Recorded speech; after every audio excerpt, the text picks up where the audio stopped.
السلام عليكم ورحمة الله وبركاته. مرحبا بكم في نشرتكم الكروية الجديدة عبر برنامج الكورة نيوز. نتابع معكم اليوم آخر أخبار الانتقالات وأبرز المستجدات التي تخص اللاعبين المغاربة والأندية الوطنية، بين انتقالات وازنة، مواجهات ودية، وتألق لافت لبعض المحترفين. اللمحة السريعة: إعارة أنسي صلاح الدين من روما إلى أيندهوفن، انتقال بلال الخنوس إلى شتوتغارت الألماني، توقيع توفيق بنطيب لنادي تروا الفرنسي، ودية بين الكوكب المراكشي والنجم الساحلي. نهضة بركان يحسم موقفه من عرض الأهلي بشأن لميليوي، التحاق إلياس بن الصغير بباير ليفركوزن في ظل إقالة المدرب تين هاغ، انتقال نايف أكريد إلى أولمبيك مارسيليا، منافسة بنفيكا وإلتشي على ضم حكيم زياش، محمد احتارين يتألق بثنائية مع فورتونا سيتارد، فيصل فجر خارج البطولة الوطنية، إصابة مقلقة لأشرف داري. تفاصيل النشرة: أولاً، انتقال أنسو صلاح الدين إلى أيندهوفن. أعلن نادي أيندهوفن الهولندي تعاقده مع اللاعب المغربي أنس صلاح الدين قادماً من نادي روما الإيطالي على سبيل الإعارة لموسم واحد مع خيار الشراء. صلاح الدين البالغ من العمر 21 عاماً يلعب كظهير أيسر أو في وسط الميدان الدفاعي، ولم يشارك سوى في 3 مباريات رسمية مع الفريق الإيطالي. اللاعب عبر عن رغبته في خوض تجربة جديدة تمنحه دقائق لعب أكثر وتسمح له بإبراز مؤهلاته في الدوري الهولندي. تحليل قصير: خطوة مهمة لصلاح الدين، لأن الدوري الهولندي يعتبر مدرسة لتكوين المواهب الشابة. سؤال للجمهور: هل تتوقعون أن ينجح أنسو صلاح الدين في فرض نفسه أساسياً مع أيندهوفن؟ يسرنا قراءة آرائكم في التعليقات ومناقشتها معكم. ثانياً، إعارة بلال الخنوس إلى شتوتغارت. أكمل نادي شتوتغارت الألماني صفقة استعارة الدولي المغربي بلال الخنوس من ليستر سيتي الإنجليزي حتى نهاية الموسم. اللاعب البالغ من العمر 21 عاماً سيحمل القميص رقم 11، وقد أكد مدرب شتوتغارت أن انضمام الخنوس يمثل إضافة هجومية مهمة للفريق في البوندسليغا. تحليل قصير: تجربة جديدة في الدوري الألماني قد تمنح الخنوس فرصة للتطور أكثر على المستوى التكتيكي والهجومي. ثالثاً، توقيع توفيق بنطيب لنادي تروا الفرنسي. انضم المهاجم الشاب توفيق بنطيب إلى نادي تروا الفرنسي قادماً من اتحاد تواركا، وذلك في صفقة إعارة. بنطيب البالغ من العمر 23 عاماً، خريج أكاديمية محمد السادس، بصم على موسم مميز في القسم الثاني الفرنسي، ما لفت أنظار عدد من الأندية. إدارة تروا رحبت باللاعب واعتبرته ورقة هجومية جديدة بفضل سرعته وحسه التهديفي. رابعاً، ودية الكوكب المراكشي أمام النجم الساحلي الملعب الكبير بمراكش يستعد لاحتضان مباراة ودية يوم السبت 6 من شتنبر، تجمع بين الكوكب المراكشي والنجم الساحلي التونسي، وتنطلق المواجهة في 9 ليلاً وسط أجواء احتفالية وحضور جماهيري متوقع. اللقاء سيكون بمثابة اختبار حقيقي لفارس النخيل قبل الاستحقاقات المقبلة. خامساً، نهضة بركان يرفض عرض الأهلي بشأن لميليوي. أكدت إدارة نهضة بركان رفضها القاطع لعرض الأهلي المصري من أجل التعاقد مع المهاجم لميليوي.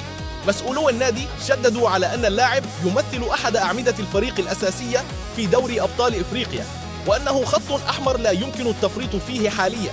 تحليل قصير: قرار منطقي من إدارة بركان، فالتخلي عن مهاجم مؤثر في بداية الموسم قد يضعف الفريق قارياً. سادساً، إلياس بن الصغير يبدأ رحلته مع ليفركوزن وسط أزمة. أعلن نادي باير ليفركوزن الألماني ضم اللاعب المغربي إلياس بن الصغير قادماً من موناكو الفرنسي. الصفقة جاءت في وقت حساس، حيث قررت إدارة ليفركوزن إقالة المدرب الهولندي إريك تين هاغ بسبب سوء النتائج مع بداية الموسم. تحليل قصير: إقالة المدرب قد تؤثر على انسجام الفريق، لكنها أيضاً فرصة لإلياس كي يفرض مكانته بسرعة مع قدوم مدرب جديد. سؤال للجمهور: هل ترون أن بن الصغير قادر على النجاح في البوندسليغا رغم الظروف الصعبة داخل ليفركوزن؟ نرجو منكم مشاركة آرائكم في التعليقات. سابعاً، انتقال نايف أكريد إلى أولمبيك مارسيليا في الساعات الأخيرة من سوق الانتقالات. تعاقد أولمبيك مارسيليا الفرنسي مع المدافع الدولي المغربي نايف أكريد قادماً من وست هام يونايتد الإنجليزي. أكريد الذي سبق له التألق في الدوري الفرنسي مع رين يعود هذه المرة بخبرة أوروبية كبيرة لتعزيز خط دفاع مارسيليا الذي يعاني من إصابات متكررة. ثامناً، مستقبل حكيم زياش بين بنفيكا وإلتشي. كشفت صحيفة إسبانية أن نادي بنفيكا البرتغالي دخل بقوة في مفاوضات لضم حكيم زياش، منافساً بذلك نادي إلتشيا الإسباني الذي كان قريباً من حسم الصفقة، غير أن مطالب اللاعب المالية المرتفعة ما زالت تشكل عائقاً أمام إتمام أي انتقال رسمي. تحليل قصير: تأخر حسم مستقبل زياش قد يؤثر على جاهزيته، وهو ما يثير قلق الجماهير المغربية قبل الاستحقاقات المقبلة. تاسعاً، محمد احتارين يبعث برسالة قوية. قاد اللاعب المغربي محمد احتارين فريقه فورتونا سيتارد لتحقيق أول فوز هذا الموسم بعدما سجل ثنائية مميزة في مرمى نيميخين.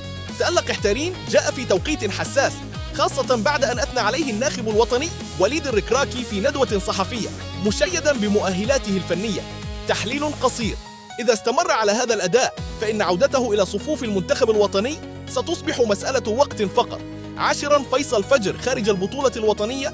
كشفت مصادر إعلامية أن مطالب فيصل فجر المالية الكبيرة حالت دون توقيعه لأي فريق مغربي هذا الموسم، رغم وجود مفاوضات مع أندية مثل الرجاء والكوكب المراكشي.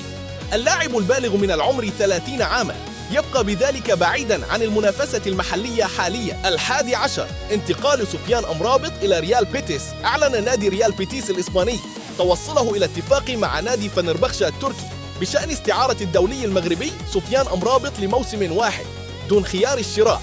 لاعب خط الوسط البالغ من العمر 29 عاماً سيكتشف بذلك تجربة جديدة في الدوري الإسباني، بعدما سبق له أن دافع عن ألوان هيلاس فيرونا وفيورنتينا في إيطاليا وأيضاً مانشستر يونايتد في إنجلترا.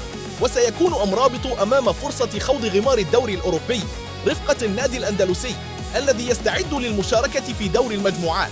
تحليل قصير: هذا الانتقال يمنح أمرابط مساحة أكبر للعب بانتظام واستعادة بريقه بعد موسم متذبذب مع مانشستر يونايتد. برأيكم، هل يستطيع أمرابط أن يفرض نفسه أساسياً في تشكيلة بيتيس ويعود لمستواه المعهود؟ 12، إبراهيم صلاح يوقع مع نادي بازل السويسري. أعلن نادي بازل السويسري تعاقده مع الجناح المغربي إبراهيم صلاح قادماً من نادي رين الفرنسي، حيث وقع عقداً يمتد حتى عام 2029. اللاعب البالغ من العمر 24 سنة والذي مر بفترة صعبة في الدوري الفرنسي خاض مع رين 49 مباراة سجل خلالها 7 أهداف منذ يناير 2023. عقب التوقيع عبر صلاح عن سعادته بخوض هذه التجربة الجديدة قائلاً: أنا جناح أحب المراوغة والدخول في المواجهات الفردية، وأتطلع إلى تسجيل الأهداف وصناعة التمريرات الحاسمة. تحليل قصير: خطوة إلى الدوري السويسري قد تمثل انطلاقة جديدة لصلاح لاستعادة الثقة في إمكانياته، خصوصاً مع ناد يشارك بانتظام في المنافسات الأوروبية. 13، وليد شديرة إلى ساسولو الإيطالي. أكد نادي ساسولو الإيطالي ضم المهاجم المغربي وليد شديرة على سبيل الإعارة من نابولي مع خيار الشراء. شديرة المولود في إيطاليا سنة 1998 سبق له أن برز في الكالتشيو بقميص فروسينوني حيث سجل 8 أهداف، كما تألق بشكل لافت في دوري الدرجة الثانية رفقة باري إذ وقع 22 هدفاً وقدم 7 تمريرات حاسمة في موسم 2022-2023. الدولي المغربي شارك مع أسود الأطلس في مونديال قطر 2022 وكان جزءاً من الإنجاز التاريخي ببلوغ نصف النهائي. الآن سيسعى لإقناع المدرب فابيو غروسو وتقديم إضافة هجومية قوية للفريق الإيطالي. تحليل قصير: العودة إلى الدوري الإيطالي مع فريق يمنحه فرصاً أكبر للعب قد تكون مفتاحاً لتثبيت أقدامه كلاعب أساسي في المنتخب الوطني أيضاً. أخيراً، إصابة مقلقة لأشرف داري. تعرض المدافع الدولي المغربي أشرف داري لإصابة على مستوى العضلة الضامة خلال مباراة الأهلي المصري أمام بيراميدز، ما اضطره لمغادرة الملعب في الدقيقة 33. الفحوصات الطبية ستحدد مدة غيابه، لكن المخاوف قائمة من غيابه عن معسكر المنتخب الوطني المقبل. تحليل قصير: إصابة داري في هذا التوقيت قد تخلط أوراق وليد الركراكي، خصوصاً مع محدودية البدائل الدفاعية. بهذا نكون قد استعرضنا أهم أخبار المحترفين المغاربة وانتقالات الميركاتو، إلى جانب المواجهات الودية والإصابات التي تقلق الناخب الوطني.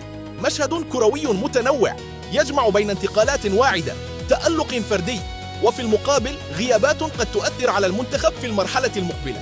ما هو الخبر الذي شد انتباهكم أكثر في هذه النشرة؟ وهل تعتقدون أن زياش سيحسم مستقبله قريباً؟ وما رأيكم في تألق محمد حتارين؟ وهل يستحق العودة للأسود؟ شاركونا آراءكم في خانة التعليقات، ولا تنسوا الاشتراك في القناة، تفعيل جرس التنبيهات، والإعجاب بالفيديو حتى يصلكم جديدنا أولاً بأول.